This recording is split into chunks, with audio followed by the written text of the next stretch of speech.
बिस्मिल्लाहिर्रहमानिर्रहीम, अस्सलाम वालेकुम व्यूअर्स, मैं हूं फारूक जौहरी और आप देख रहे हैं फारूक जौहरी ऑफिशियल यूट्यूब चैनल। दुनिया भर में क्या हो रहा है, इन तमाम खबरों को लेकर मैं आपकी खिदमत में एक मरतबा फिर हाजिर हुआ हूं। 2026 का आगाज है और इस आगाज के साथ ही कुछ ऐसी खबरें सामने आ रही है जिससे ऐसा महसूस हो रहा है कि दुनिया बड़ी जंगों की जानिब बढ़ती हुई दिखाई दे रही है। दुनिया भर में अब सुपर पावर का कॉन्सेप्ट खत्म होता हुआ नजर आ रहा है। दुनिया अब नए ब्लॉक्स में तकसीम होती हुई नजर आ रही है। कुछ इस ब्लॉक्स के हवाले से बात करेंगे और दुनिया में जो नई अलाइनमेंट इस वक्त नजर आ रही है, कुछ इस नई अलाइनमेंट के हवाले से बात करेंगे। और यह भी मैं आपको बताऊंगा कि इसराइल और ईरान तनाज़े में ऐसा महसूस हो रहा है, जो खबरें आ रही हैं इन खबरों के मुताबिक राउंड 2 शुरू होने जा रहा है। ये राउंड 2 कब शुरू होगा और इस हवाले से ईरान और इसराइल क्या तैयारियां कर रहे हैं, इस हवाले से भी आज के व्लॉग में मैं बहुत अहम तरीन खबर आपको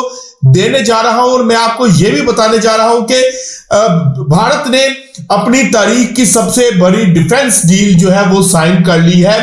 क्या भारत पाकिस्तान के खिलाफ एक मरतबा फिर नया महाज खोलने जा रहा है और इस महाज की तैयारियां हो रही हैं, यह भी मैं आपको बताने जा रहा हूं। और सोमालीलैंड का जो मामला है वो मजीद पेचीदा होता हुआ नजर आ रहा है। सोमालीलैंड के इशू के ऊपर भी बहुत से ममालिक जो हैं वो मुख्तलिफ ग्रुप्स में तब्दील होते हुए नजर आ रहे हैं। इस हवाले से भी आज के व्लॉग में बहुत अहम तरीन खबर मैं आपके साथ डिस्कस करने जा रहा हूं। लेकिन तमाम खबरों की डिटेल में जाने से पहले फारूक जौहरी ऑफिशियल यूट्यूब चैनल को सब्सक्राइब करना ना भूलिएगा और बेल आइकन का बटन प्रेस करना ना भूलिएगा और कमेंट बॉक्स में अपनी आरा से हमें जरूर आगाह कीजिएगा कि आपने हमारे व्लॉग को कैसा पाया है। तो व्यूअर्स बढ़ते हैं। पहली अहम तरीन स्टोरी है, 2026 का आगाज है, नए साल का आगाज।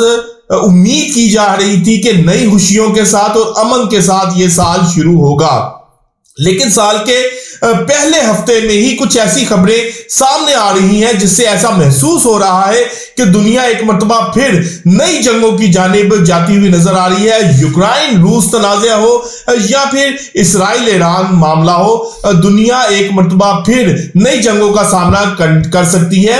ऐसे में ही दुनिया में जो सुपर पावर का कॉन्सेप्ट था, जो कि अमेरिका के पास था, अमेरिका दुनिया का वाहिद सुपर पावर होने का क्लेम करता था, अब वो मामला भी जो है अमेरिका के हाथ से निकलता हुआ नजर आ रहा है। दुनिया इस वक्त नई अलाइनमेंट के साथ नए जो ब्लॉक्स के अंदर तब्दील होती हुई नजर आ रही है। सबसे पहले तो पाकिस्तान की अगर बात करें तो पाकिस्तान ने ताइवान के मामले पर पाकिस्तानी दफ्तर खारजा ने बहुत अहम तरीन बयान दिया है। उन्होंने कहा है ताइवान के मामले पर हम न्यूट्रल नहीं रहेंगे, बल्कि हम हर हाल में फिजिकली जो है, प्रैक्टिकली जो है वो चीन के साथ खड़े हैं और चीन के साथ हम खड़े हुए नजर आएंगे।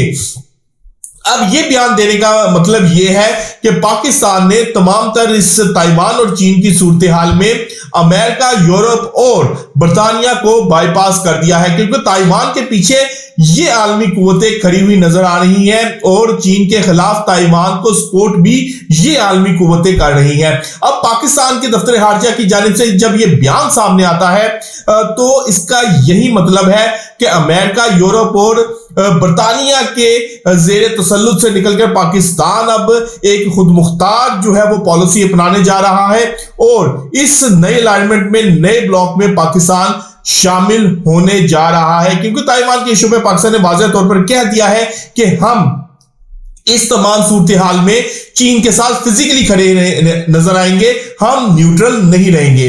तो ये तो मामला जो है सिर्फ पाकिस्तान की जात की हद तक, लेकिन अब इसराइल और ईरान मामले में भी जो इस वक्त खबरें सामने आ रही हैं, ट्रंप और नेतन्याहू की मुलाकात होती है। सहाफी है बारक रवेद, उन्होंने अपनी रिपोर्ट में इंकशाफ किया है कि ईरान इसराइल फेज 2 जो है वो शुरू होने जा रहा है और राउंड 2 में तमाम मामला जो है वो फाइनलाइज हो गए हैं। ट्रंप ने ग्रीन सिग्नल भी दे दिया है, हमने जिस तरह से गुज़िश्ता व्लॉग में भी आपको बताया था, लेकिन अभी सिर्फ टाइम फ्रेम जो है वो तय होना बाकी है कि किस टाइम के ऊपर ईरान के ऊपर स्ट्राइक की जाएंगी। दूसरी जानिब ईरान भी मुकम्मल तौर पर तैयार नजर आ रहा है। गुज़िश्ता 48 घंटों में 5 रशियन कार्गो त्यारे जो है वो तेहरान में लैंड हुए हैं और जराए ये भी बता रहे हैं कि इन तमाम त्यारों के अंदर जो है वो असलहा और चीनी असलहा भी शामिल है और इसमें बड़ी तादाद में जदीद तरीन जंगी साजो सामान भी शामिल है। यानी कि ईरान भी अपने तौर पर जो है वो तैयारी कर रहा है और इसराइल को भरपूर जवाब देने के लिए तमाम मामला को जो है वो आगे चलाया जा रहा है। दूसरी जानिब जहां ईरान इसराइल का फेज 1 जो है हमने देखा राउंड 1 2025 में देखा, 2026 में ऐसा महसूस हो रहा है राउंड 2 शुरू होने जा रहा है। वहीं पाकिस्तान और भारत के दरमियान भी तमाम मामला जो है खासे कशीदा होते हुए नजर आ रहे हैं। भारत ने अपनी तारीख की सबसे बड़ी डिफेंस डील जो कि तकरीबन 8.7 अरब डॉलर की डिफेंस डील है वो साइन कर लिया। ये डिफेंस डील इसराइल के साथ साइन की गई है और पहले भी जब पाकिस्तान के साथ मई में भारत ने मुहाजरा की जारियत की तो उसमें इसराइली इसलहे का खुलकर जो है वो इस्तेमाल किया गया। ड्रोन्स हो या दूसरे मामला, इसराइल ने भारत की मुकम्मल सपोर्ट की। अब भी भारत इसराइली असलहे को जो है वो तरजीह दे रहा है। जदीद तरीन जो एडवांस किट्स खरीदी गई हैं जिनके जरिए वो अपने तेजाज तैयारों को, राफेल तैयारों को और जो Su-30 तैयारे हैं उनको अपग्रेड कर रहा है। और अब भारत जो है वो इसराइल से सबसे ज्यादा असलाह खरीदने वाला मुल्क भी बन गया है। तो ये तमाम जंगी तैयारियां जाहिर बात है पाकिस्तान के लिए हो रही हैं। पाकिस्तान अपने एंड पे मुकम्मल तौर पर तैयार है और भारत को इस दफा 9 मई से बड़ा जो है वो सरप्राइज देने के लिए हम बेताब भी हैं और बेकरार भी हैं कि भारत को क्या हम किस तरह से जो सरप्राइज देंगे वो पूरी दुनिया भी देखेगी। और आखिर में व्यूअर्स सोमालिया का मामला है। सोमालीलैंड जो है वो इसराइल ने सबसे पहले जो है वो तस्लीम किया। अब आने वाले दिनों में ये मामला खासा पेचीदा होता हुआ नजर आ रहा है। इस मामले के ऊपर भी जो दुनिया है वो डिफरेंट ब्लॉक्स में तब्दील होती हुई नजर आ रही है। सबसे पहले तो जब इसराइल ने सोमालीलैंड को तस्लीम किया तो तुर्की और सऊदी अरब की जानिब से इसके ऊपर खासा सख्त मौकफ सामने आया और कहा गया कि इस किस्म की जो प्रैक्टिसेस हैं, इस किस्म के जो मामलात हैं, इनको बर्दाश्त नहीं किया जाएगा। अब इसराइल के बाद यूएई ने भी सोमालीलैंड को तस्लीम कर लिया है। ना सिर्फ तस्लीम किया है बल्कि वहां पर इमिग्रेशन भी अपनी यानी कि जो वीजा सिस्टम है वो भी खोल दिया है और जो सोमालिया से आने वाले लोगों के लिए यूएई के वीजे बंद करके सोमालीलैंड के लिए वीजे खोल दिए गए हैं। तो इस मामले के ऊपर भी मामला खासा गंभीर है। ब्लॉक्स में तब्दील होते हुए नजर आ रही है दुनिया क्योंकि इसराइल चाहता है कि सोमालीलैंड के अंदर इसराइल अपना जो है वो फौजी अड्डा कायम करे और इस फौजी अड्डे में इसराइल वहां बैठकर जो है उस खित्ते को भी कंट्रोल करे, अफ्रीका को भी कंट्रोल करे, अफ्रीकी मुमालिक को भी कंट्रोल करे। जबकि इस हवाले से तुर्की और सऊदी अरब वाज़ेह तौर पर कह चुके हैं कि इस किस्म की जो मामलात हैं अगर इसराइल वहां पर फौजी अड्डा कायम करता है तो उसको कबूल नहीं किया जाएगा, ना ही बर्दाश्त किया जाएगा और इसराइल को इस इकदाम से बाज आना होगा।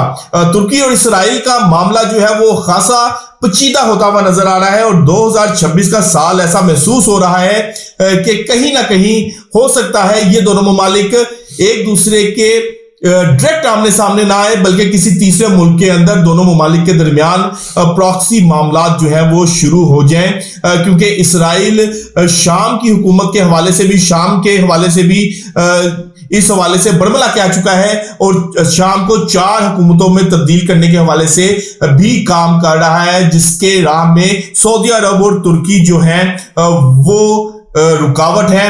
अब इस रुकावट को दूर करने के लिए क्या इसराइल एक नया महाज खोलेगा ये तो आने वाला वक्त बताएगा। लेकिन अगर इसराइल के ट्रैक रिकॉर्ड को देखें तो ऐसा महसूस होता है कि अब इसराइल ग्रेटर इसराइल मंसूबे के ऊपर अमल दरामद करते हुए इन मुमालिक के साथ भी एक नए कशीदा दौर में दाखिल होने जा रहा है। नए मामलात जो है वो इन मुमालिक के साथ जो है वो अब आगे आने वाले दिनों में हम देखेंगे।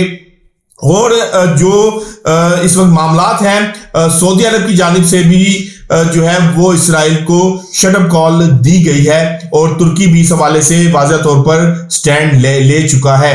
अब दुनिया वही बात है जिसका व्लॉग में हमने आपको शुरू में बताया था कि नए ब्लॉक्स और नई अलाइनमेंट के साथ 2026 के बाद में जो है वो सामने आएगी। तो व्यूअर्स, आज तक के लिए इतना ही। कल तक के लिए अपने मेजबान अपने भाई फारूक जौहरी को इजाजत दीजिएगा। अल्लाह हाफिज।